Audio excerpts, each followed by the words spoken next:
Hey, Will Huntseeker here with Sigma 3 Survival School.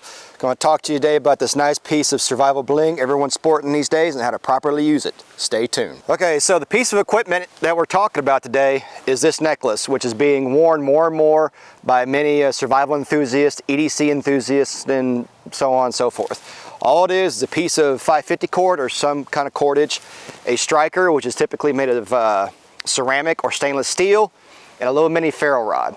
But what you don't see is how to properly use this piece of equipment. Okay, so first thing I'm going to say is I was a big doubter in this piece of equipment until this method was shown to me. Now most people, when you see them advertising this on TV or whatever on YouTube, they're holding it like this to scrape. Can this work? Yes, but a lot of us out here have fat fingers or fumble around, uncoordinated, whatever.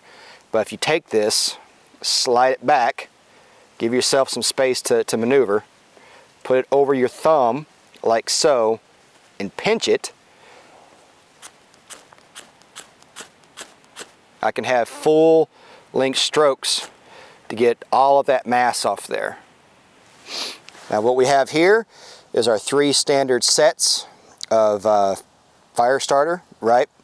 We have our fat wood, we have our classic petroleum jelly and cotton ball, and we just have standard tinder right here. Okay, this is just Eastern red cedar bark.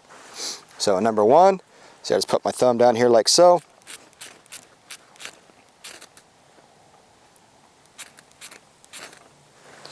So in she goes.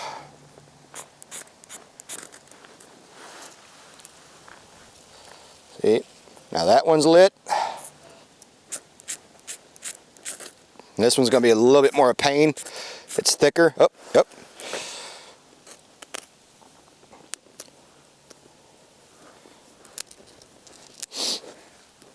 There we have it. So that was it right there, guys. Quick, down and dirty on how to use this cute little trinket here everyone's wearing. Hope you enjoyed it. If you want to learn more, come on down here and see Sigma 3 in Lebanon, Missouri at our brand new location. All right. Please check out our 45-day instructor course. All right. And we also offer an apprenticeship course right now that's soon to be up and running. So hope to see you here. Check us out at survivalschool.us and Sigma 3 out.